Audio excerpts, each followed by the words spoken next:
Hello, and welcome to this step-by-step guide on how to change your screen resolution in Windows.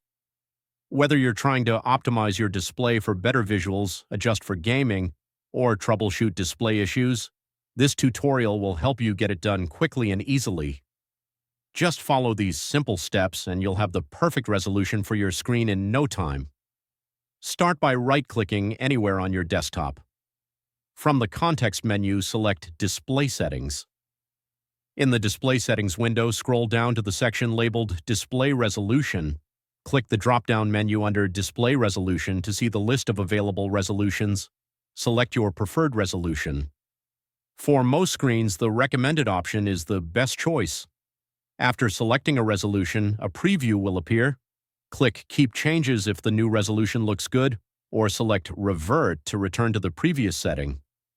If you have multiple monitors, you can adjust the resolution for each one by selecting it at the top of the Display Settings window, and that's it. You've successfully changed your screen resolution in Windows. If this guide helped you, don't forget to like, share, and subscribe for more easy tech tutorials. Thanks for listening and have a great day.